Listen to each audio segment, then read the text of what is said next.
and I wanted something different, and didn't fancy a Maserati. He wasn't too keen on Ferraris at the time, and that fitted the bill. Italian design, big American engine, even sat at the traffic lights. They are very full on. The engine note, it really is a buzz.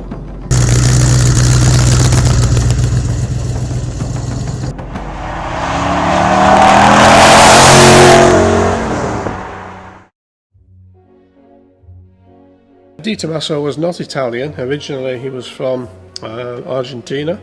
The family were cattle ranchers, hence the logo on the front of the car.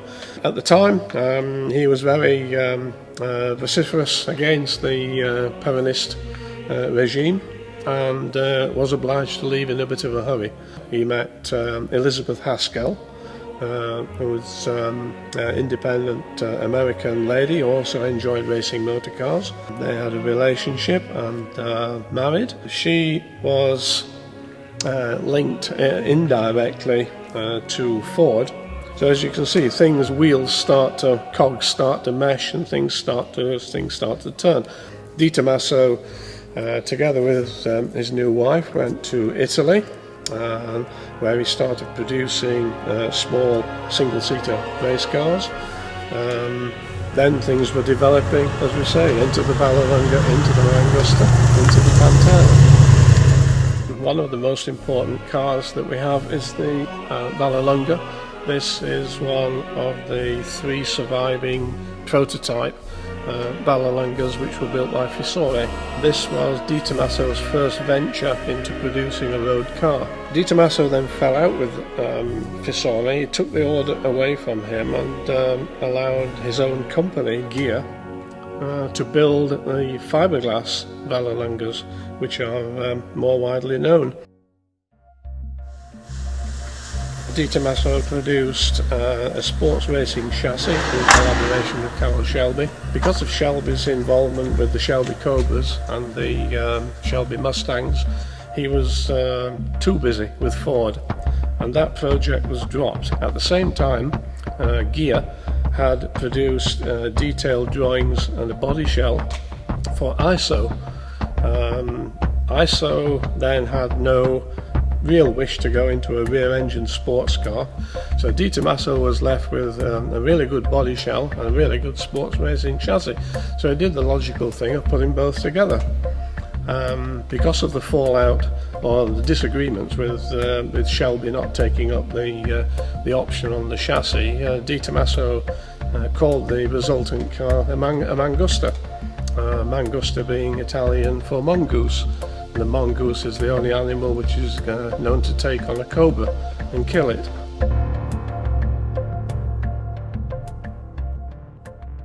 Various things had come to fruition within Tomasso's own little empire.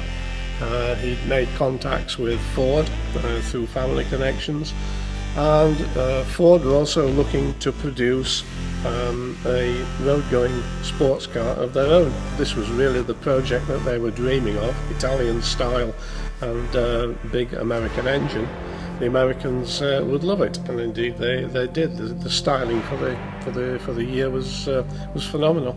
Ford pumped a lot of money into the project.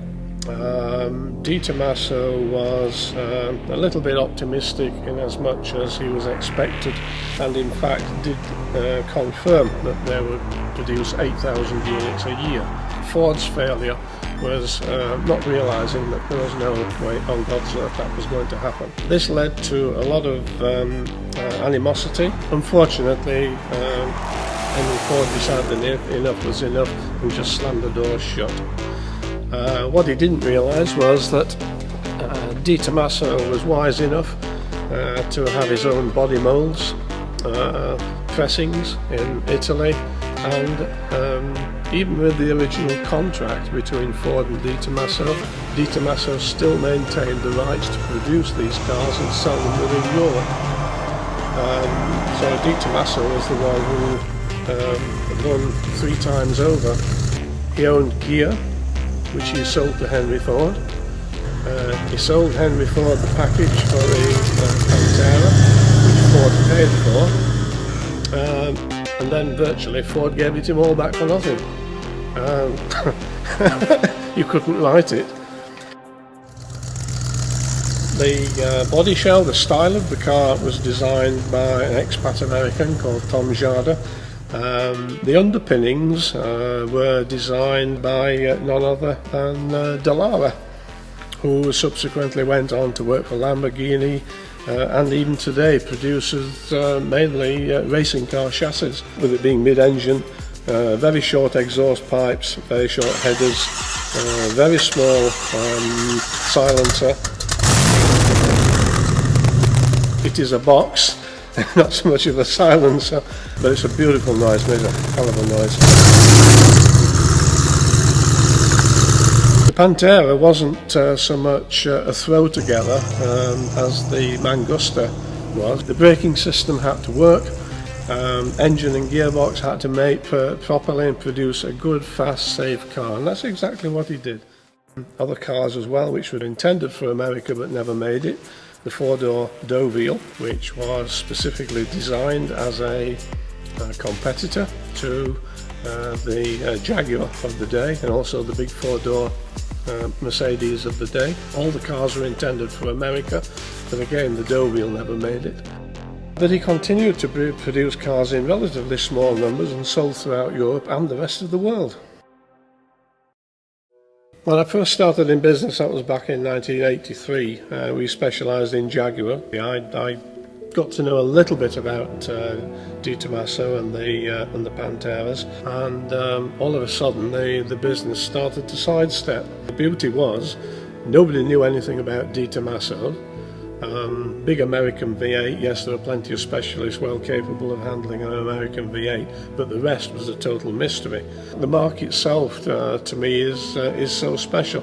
The development of Tomasso himself, the type of person that he was. Now, today, we are the only main specialist for Tomasso cars in the UK. For me, it's I come down to the toy shop every morning.